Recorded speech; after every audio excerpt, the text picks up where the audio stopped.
아멘. 우리 서신체로 오늘 우리에게 주신 하나님의 말씀 함께 볼까요? 신약성경 고린도전서 12장의 말씀 12절과 13절 그리고 20절로부터 27절까지의 말씀 함께 보겠습니다.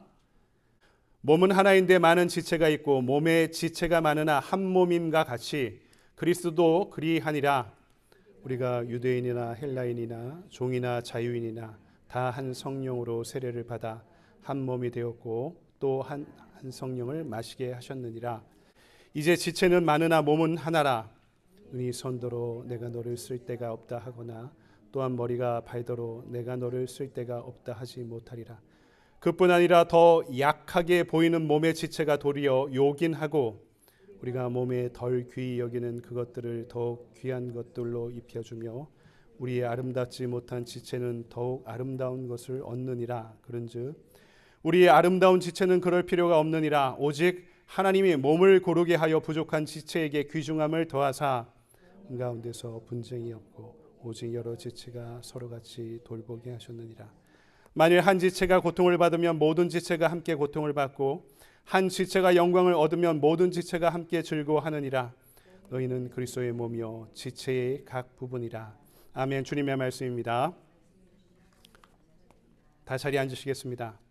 이 시간 오늘 우리에게 주신 말씀 가지고 십자가의 도를 주제로 우리 시리즈 설교를 고린도전서의 말씀을 갖고 강의하고 있는데 그 6번째 시간입니다.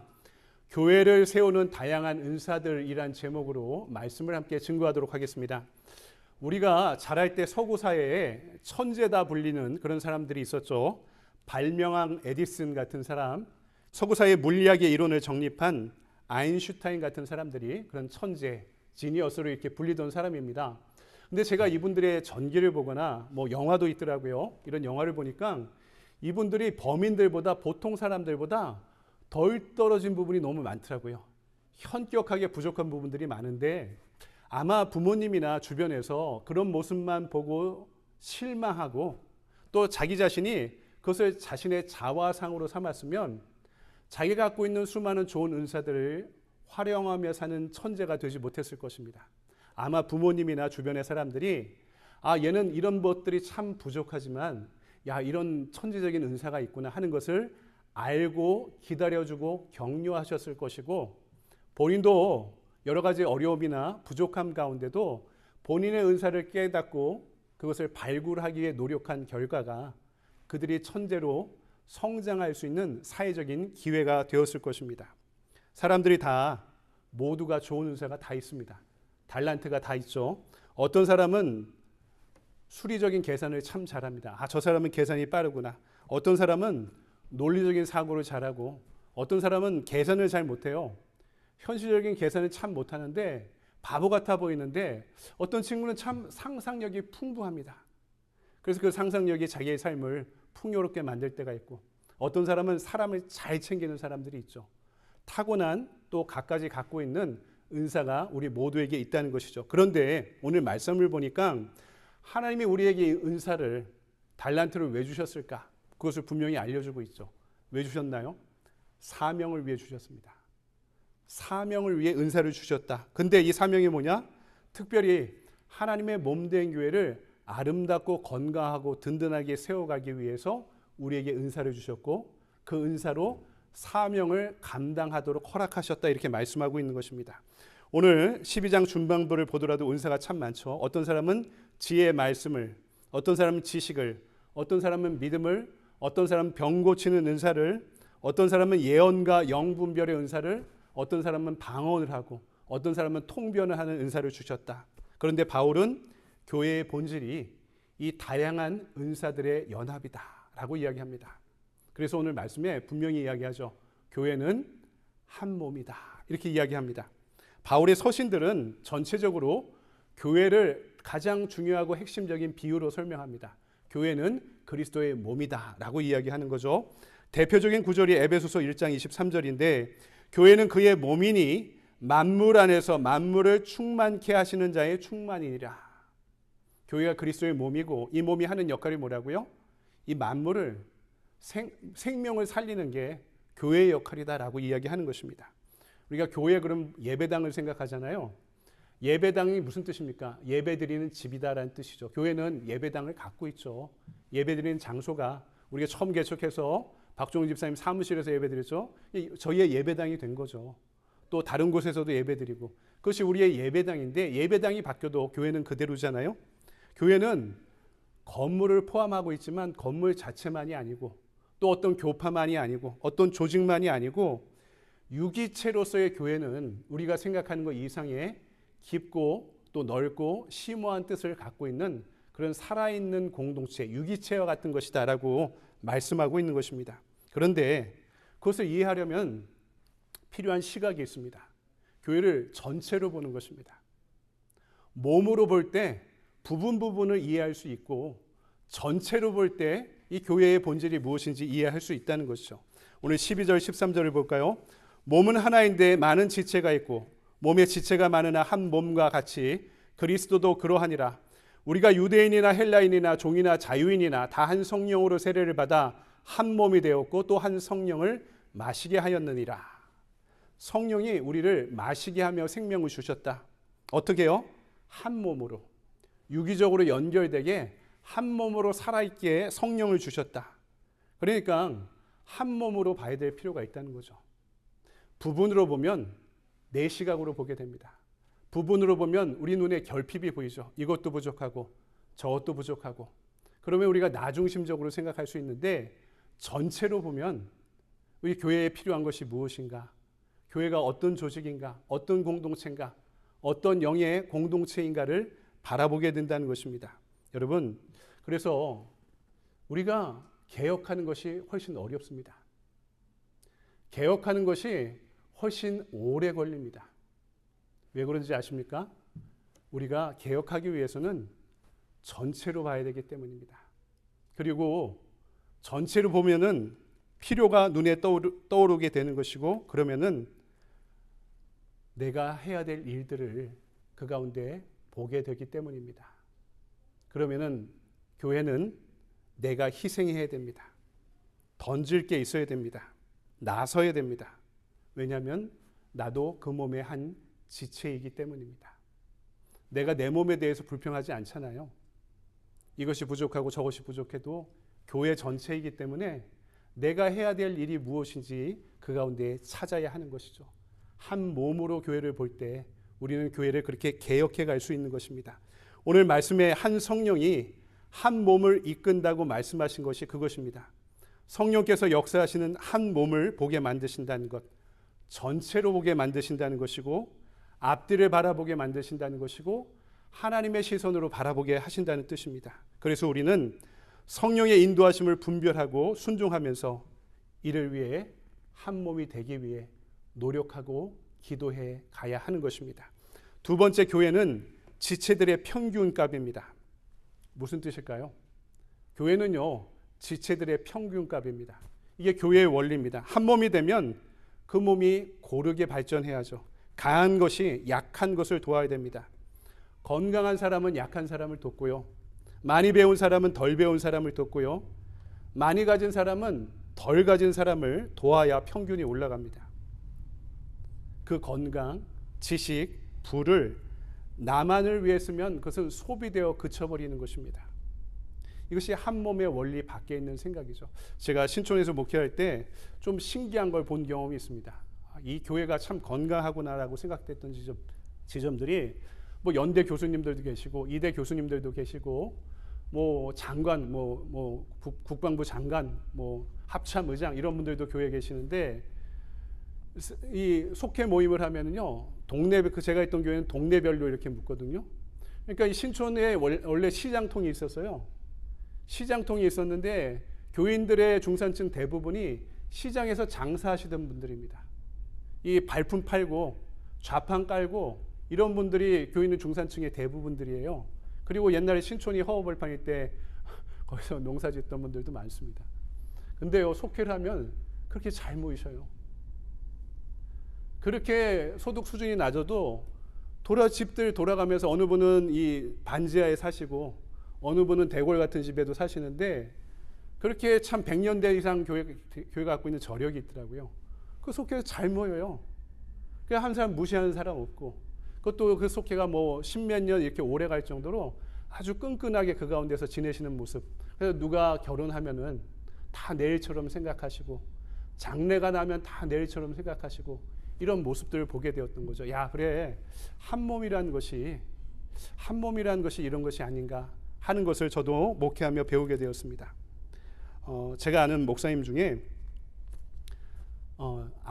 큰아들이 다운증 후군인 목사님 계십니다. 얼마나 아이를 키우시기에 힘드셨나 몰라요. 참 많은 고통의 시간들이 있었죠. 아들이 둘인데 둘째 아들은 참 똑똑합니다. 좋은 대학 나오고 좋은 직장 지금 잘 다니면서 자기 삶을 개척하는데, 첫째 아들은 이제 30대 초반이 되었는데 좀 어리죠. 말하는 것도 좀 부족하고 신체적으로도 좀 결함이 있습니다. 그러니까 목사님이 혼자 못 놔두고 항상 어디 가든 데리고 다니셔요. 신방 갈 때도 데리고 다니시고, 뭐 행사 있을 때도 데리고 다니시고, 예배 있으면 청년들 찬양팀 쓰면 맨 앞에 서서 합니다. 또 그거 끝나고 성가대 찬양하고 있으면 성가대도 껴서 성가대 가운 입고 이렇게 찬양도 해요. 근데 그 친구 때문에 주변이 행복해져요. 그 친구 때문에 주변이 행복해져요. 참 이 친구가 선과 평화를 이끄는 힘이 있다는 것을 발견하게 되었습니다. 얼마나 스윗한지. 우리도 이 건물에서 월수금에 샤인 커뮤니티라고 장애인 선교단체 모임이 진행되는데요. 아이들이 결핍감으로 차 있는 걱정이 가득한 것은 부모들의 모습일 뿐이고, 아이들은 그렇게 행복합니다. 우리의 생각 이상으로, 이외로 그렇게 행복하고, 사람들 보면 선하게 잘 안아주고, 이 친구도 그래요. 언제나 볼 때마다 목사님 하고 달려와서 안아주고, 뭐 제가 먼저 못 봤으면 먼 곳에서 쫓아와서 안아주고 저한테 등을 두드려주고 악수를 하고 그럽니다. 어떤 사람을 결핍으로 그 사람을 보면은 좀 걱정이 됩니다. 우리 안에 안 끼어 있으면 좋겠는데, 저 사람이 많이 못 배워서 가진 게 적어, 좀 말이 좀 이상하게 해, 또 장애가 있어. 이 어떤 사람을 결핍으로 보면은요, 공동체가 그 사람을 배제하고 이렇게 떨어뜨리길 원합니다. 근데요, 그 모습이 우리의 모습이에요. 우리 안에 모두가 어떤 결핍을 갖고 있습니다. 그렇다면 하나님 보내주신 선물로 그 사람을 결핍이 아니라 선물로 받아들일 수 있을 때, 교회가, 우리는 한 몸이라는 것을 무엇인지를 이해하게 되는 것 같습니다. 우리 안에 부족한 게 많죠. 덜 건강한 것, 덜 가진 것, 덜 활발한 것. 우리는 한 몸으로 우리를 볼 때 그것을 채우려고 노력할 수 있게 될 것입니다. 24절에서 25절, 오직 하나님의 몸을 고르게 하여 부족한 지체에게 귀중함을 더하사 몸 가운데서 분쟁이 없고 오직 여러 지체가 서로 같이 돌보게 하셨느니라. 더 가진 것이 남들보다 있다면 흘려보낼 필요가 있다는 거죠. 23절, 우리가 몸에 덜 귀히 여기는 그것들을 더욱 귀한 것들로 입혀주며 우리의 아름답지 못한 지체는 더욱 아름다운 것을 얻느니라. 제가 목회하다 보니까 발견하게 되는 게 있습니다. 제가 어른들 만날 때마다도 이야기하는데요. 우리가 60대가 넘어가면 한 사람도 예외 없이 치명적인 질병에 걸립니다. 이건 고치지 못하는 질병인데 무슨 병이냐? 서운병입니다. 서운병. 모든 게 다 서운해요. 제가 목사님들 보다도 마찬가지입니다. 60대 넘으면 옛날엔 잘 나갔는데 왜 젊은 것들이 안 껴주냐? 만날 때마다 얘기하시거든요. 아내가 서운하고, 남편이 서운하고, 자식들 서운하고, 교회 가면 또 서운한 게 많아지고 그렇습니다. 근데요, 여러분, 어떻게 자연스럽게 생각하면 내가 자연스럽게 나이가 들어간다는 생각이기도 합니다. 그런데 여러분 생각해 보십시오. 교회 안에서 직분자를 왜 세우고 여러분이 왜 양육받습니까? 나만 생각하면은 서운한 게 많아지죠. 나는 힘들어. 난 참 불행해. 난 너무 어려워. 왜 몰라주는 거야? 이렇게 생각할 수 있는데요. 근데 주위를 한번 돌아보면 내가 가진 결핍보다 훨씬 결핍이 많은 사람들이 많아요. 우리 작은 교회 안에서도 그렇고. 또 내가 아내한테 서운하면 아내도 나한테 서운한 게 더 많은 것이 있을 수가 있고, 내가 자녀들한테 서운하면 자녀들도 더 자라면서 아직도 해결되지 않은 서운함을 아직도 품으면서 살아갈 수도 있는 것입니다. 그렇다면 결국엔 할 것은 무엇이냐면 서로를 돌보는 마음을 우리가 갖고 살아야 된다는 것입니다. 그 가운데 내가 남들보다 많은 게 있어요. 내가 남들보다 많은 게 있어요. 마음의 여유가 있던가, 뭐 재정적인 여유가 있던가, 아니면 어떤 특별한 기능을 남들보다 잘하던가, 그것을 우리가 흘려보내면 됩니다. 흘려보내면 됩니다. 이 은사가 흐르지 않으면 고인물 되고요, 썩습니다. 우리가 공동체를 한몸 되게 하기 위해서도 우리 중에 쓰지 않는 은사가 있다면 그 은사는 도태되기 마련입니다. 제가 요새 찬양 인도하잖아요. 찬양이 부르다 보면 이제 저도 느끼죠. 아, 얘 박자를 잘 못 맞추는구나. 뭐 기타도 잠깐 치면서 했는데 기타를 안 치는 이유는 기타를 치면서 제가 반주에 도무지 맞출 수 없기 때문에 그렇습니다. 근데 또 은사라면 조금이라도 보탬이 되겠죠. 근데 예전에는 청년 때는 기타도 치면서 찬양 인도도 했는데 한 몇십 년 안 하다 보니까 처음에 시작할 때 알게 되더라고요. 아, 나도 좋아하고 하나님이 기뻐하시는데 우리 교인들이 힘들어하는구나. 이런 것도 느껴집니다. 안 써서 그렇습니다. 내가 갖고 있는 것이 남들보다 조금만 더 있는 것이 있다면 흘려보내야지 도태되지 않습니다. 그리고 세상 안에서도 하나님의 영광을 위해 사용하지 않고 나 자신만을 위해 독점하려는 은사는요, 반드시 타락하게 되어 있습니다. 은사가 타락하면 왜 문제가 되는지 아십니까? 그것이 독이 되어 돌아옵니다. 나한테 돌아오거나 내 자식에게 독이 되어 돌아옵니다. 이 세대에 독이 되거나 다음 세대에 독이 되어 돌아올 때가 있습니다. 예수님이 전하는 부자와 나사로의 비유를 보십시오. 부자가 무엇인가 남들보다 많이 갖고 있는 것을 흘려내려보내지 않을 때, 거지 나사로가 찾아왔을 때, 강아지가 헌대를 할게 만들었을 때, 그것이 그 풍요로움이 오히려 그에게 독이 되어 찾아오게 되었던 것이죠. 그래서 어떻게 됩니까? 너도 살 수 없을 뿐만 아니라 이 사실을 너희 자식과 너희 친지들에게도 알릴 수 없다라고 말씀합니다. 자기가 갖고 있는 독이 커지면 누군가에게도 그 독을 품은 채 살아가는 존재로 만들게 되어 있습니다. 고인물은 반드시 썩기 때문입니다. 하지만 은사가 흐르면 어떤 복이 주어집니까? 여러분, 저도 그런 경험을 합니다. 또 여러분들이랑 간증을 나누다 그런 경험을 듣기도 합니다. 내 문제가 참 많은데, 내 문제가 참 해결될 수 없어서 오래 끌어왔는데 해결책이 보이지 않는데, 나보다 더 연약한 사람, 나보다 더 어려운 사람 도와주다 내 문제가 나도 모르게 해결되어 있는 것을 경험할 때가 있는 것입니다. 여러분, 이것이 은사를 나눠주는 자에게 주어지는 축복이고 복이고 영적인 원리입니다. 은사를 흐르게 할 때 그것이 그 사람에게도 나에게도 반드시 복이 되어 돌아오게 되어 있는 것입니다. 그래서 우리는 이 은사를 나누기 위해 부르심 받은 존재입니다. 이 은사를 어떻게 해요? 하나님의 몸된 교회를 아름답고 건강하고 든든하게 세워가기 위해서. 그래서 우리는 내 뜻이 아니라 부르심 따라 살아야 됩니다. 내가 애쓰고 힘써서 얻어지는 것이 아니라 하나님이 주시는 것을 받아 누리는 것입니다. 그래서 우리가 신앙생활을, 삶을 은혜라고 하는 이유가 있지 않습니까? 우리의 은사도 받아 누릴 때 우리에게 복으로 돌아오게 되는 것이죠. 마지막 오늘 말씀 보면 더 큰 은사를 사모하라고 그럽니다. 여기에 만족지 않고 더 큰 은사를 달라고 해라. 31절, 너희는 더욱 큰 은사를 사모하라. 내가 또한 가장 좋은 길을 너에게 보이리라. 다양한 은사들의 교회를 한 몸으로 세울 때 더 큰 은사를 사모하라고 요청하십니다. 근데 여기서 말하는 더 큰 은사가 뭘까요? 성경이 말하는 가장 큰 은사는요, 사랑의 은사입니다. 가장 크다라고 이야기하는 것은 그것이 갖고 있는 은사의 파급력이 가장 크다는 이야기이기도 하고 현실적으로 그만큼 어렵다는 뜻이기도 합니다. 사랑하며 사는 것이 왜 가장 큰 은사라고 할까요? 가장 큰 어려움이기 때문에. 그래서 우리가 사모할 때 무엇을 사모하라고요? 가장 큰 은사, 사랑을 사모하라고. 왜냐하면은 우리에게 사랑이 주어질 때 다른 은사를 더해지게 만드는 원리, 다른 은사를 더 크게 만드는 원리가 이 사랑의 은사라고. 사랑의 은사라는 것은 어떻게 보면 곱하기를 해주는 은사라고 보면 됩니다.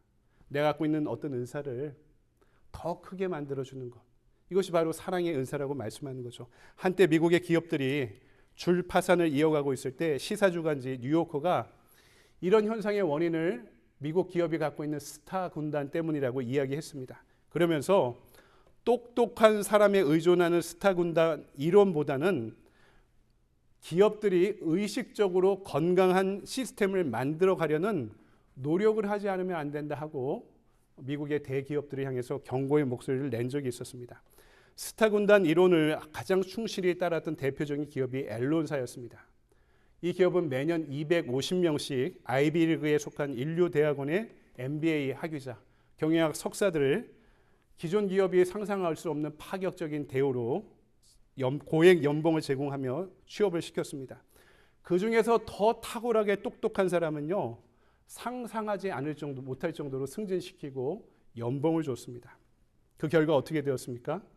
회계부정 사건으로, 앨론사의 회계부정 사건으로 미국 경제가 뒤틀리는 결과를 가져오게 되었습니다. 똑똑한 엘리트의 큰 능력과 하나님이 우리에게 주시는 은사라는 것은 어떻게 보면 것입니다. 그 똑똑함도 하나님 주신 것이겠죠. 근데 그 은사라는 것을 나의 야망과 성공을 위해 사용하는 데서 그치는 것이 아니라 하나님의 영광과 비전을 위해 사용하라고 오늘 바울은 이 말씀을 통해 알려주는 거죠. 그것이 바로 십자가의 복음이고 십자가의 원리라고 말씀하고 있는 것입니다. 어떤 사람은 어거스틴이 했다고 그러고 어떤 사람은 웨슬리가 했던 말이라고도 하는데 제가 신학자들한테 물어봐도 누가 한 이야기인지 정확하지 않습니다. 교회사의 내로는 아주 귀중한 이런 경구가 있습니다. 본질에는 일치를, 비본질에는 자유를, 하지만 그 모든 일에 사랑으로. 본질에는 일치를, 비본질에는 자유를, 하지만 그 모든 일에 사랑으로. 이게 본질이다라고 이야기하면 교회 안에서 목숨을 걸고 그 본질을 지키기 위해 노력하라는 것이고, 하지만 하등 본질과 상관없는 거라면 서로에게 자유를 허락하는 것이고, 하지만 본질이든 비본질이든 이 모든 일에 사랑으로 애쓰라라는 것입니다.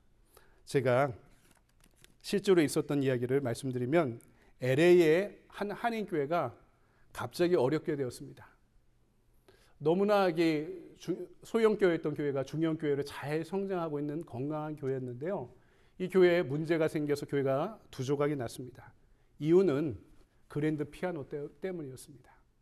교회 장로님이 두 분이 계셨는데 한 분은 재정부장이셨고 한 분은 성가대장, 찬양대장이셨는데 재정부장 장로님이 교회에 본인이 큰 돈을 들여서 아주 비싼 고가의 그랜드 피아노를 교회에 기증하셨어요.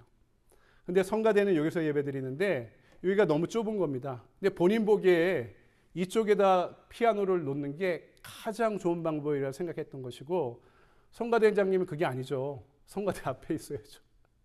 성가대 앞에 피아노가 있어야지 이게 서로 사인을 맞춰가면서 지휘자랑 할 수 있잖아요.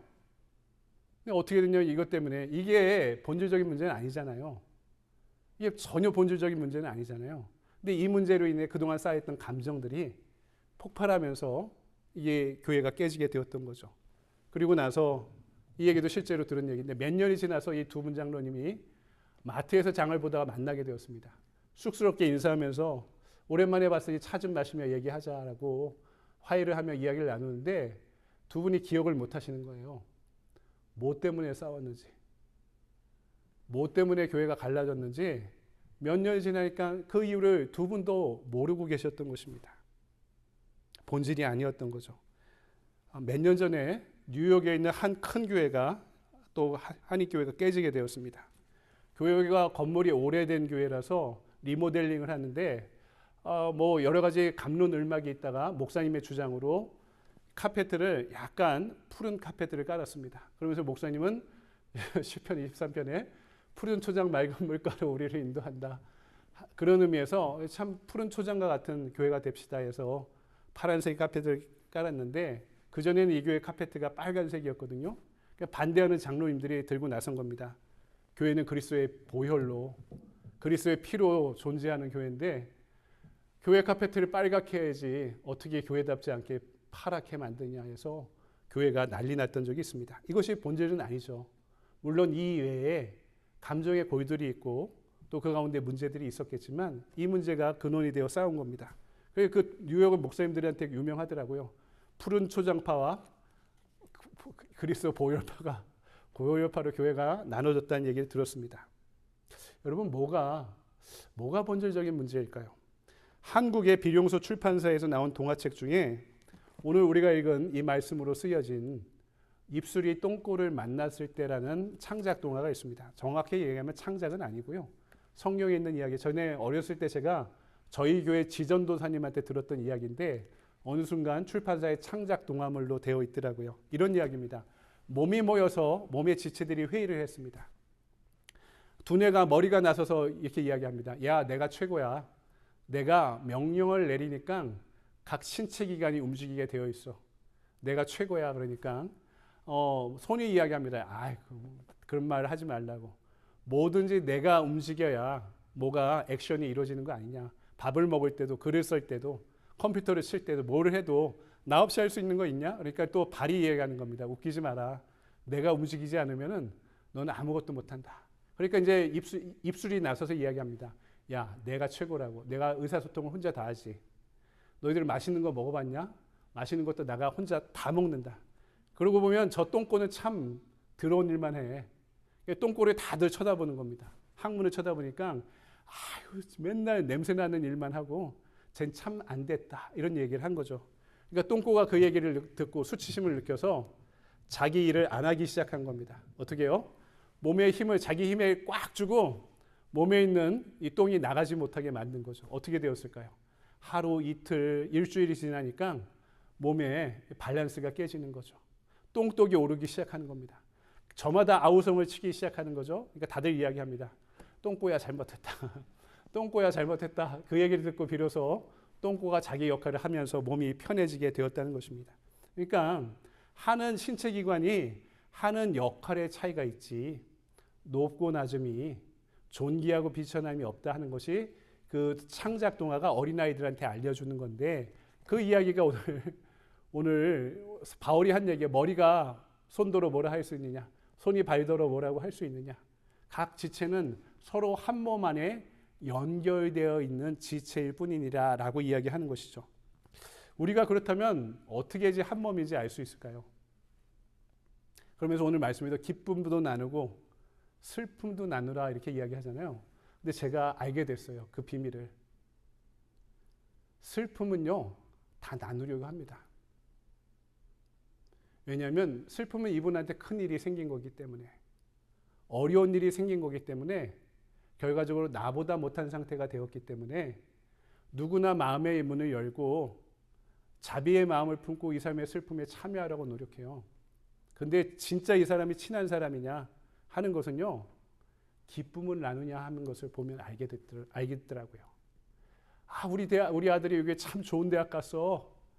진짜 기뻐요. 이 집이 잘 돼서 좋다. 이 집이 잘 돼서 좋다. 이런 마음 들으면 진짜 좋은 관계인 겁니다. 근데 우리 애들은 그런 대학 못 들어갔는데 이렇게 여기면 그런 관계가 아닌 거예요. 교회에서 누가 아파요. 아픈데 내가 상관이 없다고 생각하면 한 몸이 아닙니다. 근데 누가 아픈데 괜히 미안하고 걱정이 되고 기도가 되면은 그것이 한 몸이 되어가는 것입니다. 제가 상담을 공부하며 알게 된 게 있는데 어떤 사람이 중독에 빠집니다. 중독적인 걸 찾잖아요. 알코올 중독이든 성 중독이든 도박 중독이든 중독의 종류가 참 많습니다. 근데 중독에 빠지는 사람의 가장 큰 공통점이 뭐냐면 학대당했던 경험이나 아니면 충분히 사랑을 받으며 자랐던 경험이 적을수록 중독에 빠질 가능성이 높다는 연구 결과입니다. 성폭력에 대한 연구조사나 상담가에게 또 교육받은 내용은 여자아이들이 어려서부터 자라면서 이성인 아버지한테 스킨십을 많이 받은 아이들이요. 커서 성폭력이 당할 만한 상황. 근데 거의 다 권위에 의해서 그 성추행이나 폭력들이 일어나거든요. 회사 상관이던가 학생이면 교수님이던가 이런 일이 있을 때 그 권위가 분명한 사람이 이게 사랑인지 관심인지 구분하지 못하는 관계 가운데 그렇게 되거든요. 그런데 스킨십을 충분히 받고 자란 여자아이들은요, 그걸 구분한다는 거죠. 누구보다 정확하게. 그래서 안 돼라고 더 분명하게 얘기해 주게 된다고 합니다. 사랑을 많이 받으면 알게 된다는 거죠. 그래서 사랑을 적게 받으면 어떤 중독이나 어떤 피해에 더 많이 빠지게 된다는 것입니다. 근데 교회가 한 몸이라고 그러잖아요. 우리 교회에 대해서 교회를 다니다가 안 다니는 분들이 계시죠. 목사로서 미안하고 또 책임감을 느끼고 안타까운 것은 교회에 대한 상처가 많다는 겁니다. 교회에서 사랑받았던 경험이 더 많아지면 좋겠다 하는 생각을 합니다. 또 제가 그런 목회를 해야 되겠다 결심합니다. 왜냐하면 교회가 한 몸이기 때문입니다. 사랑해야지 에너지가 뭔가 사랑하려면 희생해야죠. 시간을 더 드려야 되고요. 돈을 더 써야 됩니다. 밥이라도 사줘야 되니까. 또 개인적으로 바쁜데 시간을 더 내야죠. 그러려면 에너지가 필요합니다. 정신적이고 영적인 힘이 어디서 나오냐? 애정과 관심에서 나오는 것입니다. 여러분, 내 은사를 제대로 잘 쓰려면 내 은사가 열매 맺기 위해서는 뭐가 더해져야 된다고요? 결국에는 사랑이 더해져야 하는 것이죠. 그 사랑을 우리가 어떻게 경험합니까? 우리 사순절 기간에 십자가의 도라는 주제로 시리즈 설교를 하는데 결국엔 우리가 사랑을 경험할 수 있는 것이 십자가라는 장소입니다. 이런 나를, 이런 부족한 나를 나이가 들수록 우리가 우리 자신을 더욱더 객관적으로 바라보잖아요. 얼마나 부족한 것이 많고 결핍이 많은 인생인가를 우리가 깨달아 가는데 세상에서는 결핍이 많은 사람은 부담스러워하죠. 그런데 이런 나조차도 이 결핍의 인생도 있는 그대로 받아들여 주신 하나님의 사랑이 이루어진 장소가 저 십자가라면 그 사랑을 경험한 우리는 이제 누군가를 더 받아들일 수 있는 마음의 여유가 정신적이고 영적인 에너지가 생기게 될 것입니다. 오늘 말씀 분명히 이야기하죠. 교회는 한 몸입니다. 이를 위해 가진 바 은사를 사용하라고 말씀합니다. 그리고 이것이 더해지기 위해서 우리에게 더욱더 절박하게 필요한 것은 사랑이라고 분명하게 말씀하고 있습니다. 이 사순절 기간 우리 안에 약한 자들을 돌볼 수 있는 사랑으로 하나 되어 가는 저와 여러분이 되기를 주님의 이름으로 간절히 축원드립니다. 기도하겠습니다. 사랑의 주님, 감사합니다. 오늘 말씀을 통해 우리에게 깨우침을 주셔서 감사합니다. 알게 하셔서 감사합니다. 세상에서는 본인에게 주어진 달란트를, 은사를 본인의 야망과 성공을 위해 사용하는데 하나님이 이 땅에 하나님의 교회와 나라를 위해 그 은사를 주셨고 그 은사를 사용하라고 말씀하십니다. 그리고 그 은사가 없는 이에게 흘러가도록 노력하라고 말씀하셨습니다. 그리고 사랑이 있어야 내가 하나님께 받아들여진 그 사랑을 경험할 때 그 은사가 더욱더 풍요로워질 수 있음을 우리에게 알려주셨습니다. 하나님, 주님의 사랑 안에 거하길 원합니다. 주님의 사랑이 참 절박합니다.